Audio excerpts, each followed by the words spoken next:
Welcome back, Cosmic Travelers. You're tuned into Bhagavad Gita, Cosmic Conversations. I'm your host, Dr. Gopal Ramdas, part-time philosopher, full-time neurologist, and lifelong believer that action without attachment is the original multitasking mantra. And I'm Partha Murthy, your co-pilot on this inner space journey. And today, we hustle. But wait, this isn't your startup hustle or gym grind. This is Karma Yoga, the yoga of selfless action. In Chapter 3, Krishna teaches us how to act, and even more importantly, why we act. Let's rewind for a second. In Chapter 1, Arjuna completely broke down. In Chapter 2, Arjuna was given a glimpse of the spiritual blueprint, but he's still confused. If knowledge is higher, why fight? Shouldn't I just renounce everything and seek liberation? Nice try, Arjuna. But Arjuna doesn't fully know who he is talking to. For Arjuna's question, Krishna replies with piercing clarity. He says, someone who pretends to be wise talks about renunciation, but is still driven by desires. He is a hypocrite. And for a warrior born in the Kshatriya clan, honor is everything. If he abandons his duty out of fear, he won't be remembered as a mighty warrior, but as a coward. Worse, he'll spend the rest of his life haunted by guilt. That's not liberation. That's suffering in disguise. Only Krishna could reframe duty with such brilliance. He explains that true renunciation isn't about running away from life. It's about letting go of attachment to results. And here comes the cosmic mic drop. Nahi kaschit kshanampi jatu tishtitya karma krit. Not even for a moment can anyone remain without performing action. Exactly. Life is action. What matters isn't whether you act. It's why you act and how you do it. Krishna goes further to classify types of actions. Niyat karma, obligatory duties, necessary for one's well-being and harmony. Kamya karma, desire-driven actions that often lead to agitation. Nishiddha karma, forbidden actions that conflict with one's conscience and lead to negative consequences.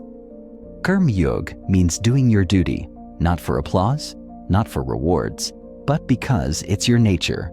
And this is where science meets scripture. Neuroscience shows that when we detach from outcomes, anxiety reduces, performance increases.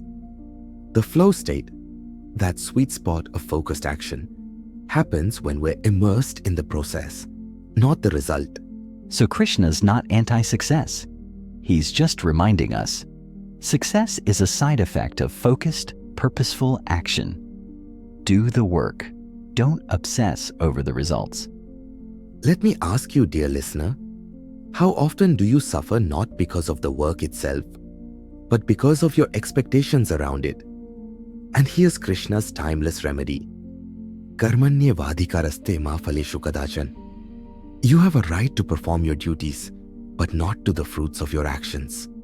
Krishna also talks about 3 types of people based on action. Tamasic, those who live selfishly, giving nothing back to society. Krishna calls them thieves. Rajasic, those who act for personal gain, often ending up stressed and agitated. Sattvic, those who work selflessly, aiming for a higher purpose. These are the true spiritual warriors. This timeless wisdom from Krishna is truly profound. It reminds me of the concept of Keystone Individuals. Just as keystone species play a crucial role in maintaining ecosystem balance, Keystone individuals in social or organizational contexts have a disproportionate impact on the system's success. Exactly. This resonates with Maslow's hierarchy of needs, where individuals reach the highest level of self-actualization, contributing to society in meaningful ways. Think of scientists, yogis, and others who work selflessly to make the world a better place.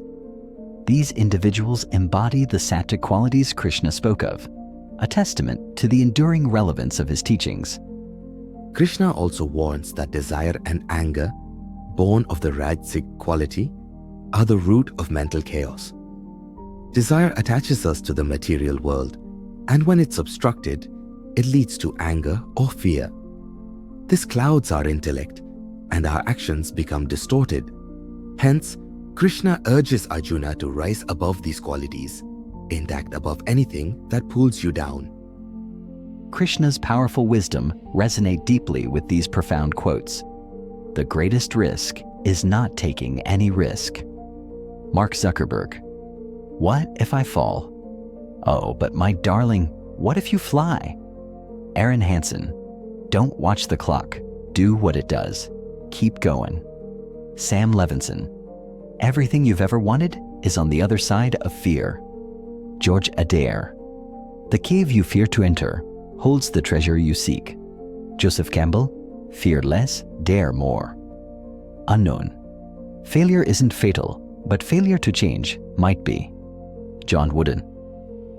Krishna also gives us the formula for perfect action. It involves identifying your Shodharma, your innate nature or personal calling, fixing a higher ideal, beyond ego and self-interest, generating energy by dedicating action to that ideal, avoiding mental drift, no past regrets, no future anxiety, just focused present action. Let's break down these concepts and gain deeper insights. Swadharma. Swakarmana tambhircha siddhim vindati manava. By diligently performing one's own duty, a person attains perfection. We know the importance of working for purpose, not just results, but let's also understand its impact. The essence of this kind of work is that it remains uncorrupted. When you work solely for the purpose or cause, without seeking external validation or gains, you maintain the integrity of your work. That's true. Now let's look at fixing a higher ideal. Yogi nampi sarvesham madgatena antratmana. And of all yogis, the one who worships me with faith, his inner self abiding in me, I consider him to be the most devoted. Here, Krishna symbolizes a higher purpose that's pure and eternal. Humans often pursue purposes driven by greed, selfishness, or immaturity, without considering the broader impact. But when we fix a higher ideal, we transcend these limitations. Absolutely. The next concept is generating energy. Yoga karmasu kaushalam. Yoga is skill in action. This verse highlights the importance of performing actions with skill and dedication. When we work with expertise and passion, we achieve better results and find personal satisfaction. That's true. And then comes avoiding mental drift. Prashanta mana karyam isn't directly from the Gita. Agma paino nityastansh titikshasva bharat. O son of Bharata, endure the temporary nature of sense experiences. They come and go. This verse encourages equanimity in the face of life's ups and downs. When we are in this state, we're highly focused, undisturbed, undistracted, and unmoved. These profound wisdoms have the power to transform and elevate one's life, shaping not just a powerful individual, but also a responsible and conscious being. In this sacred exchange between the divine and the mortal, we witness not imposition, but illumination, not command, but compassion. The Supreme Being honors the seeker's journey through patient guidance rather than divine decree, teaching us that even God respects the sanctity of human choice. You are absolutely right in saying so. While Krishna acknowledges both Karma Yoga, action, and Gyan Yoga, knowledge, he says for most people, Karma Yoga is the superior starting point. Why? Because it purifies the mind. You don't have to escape the world. You just need to upgrade your intent. Your profession becomes your spiritual path.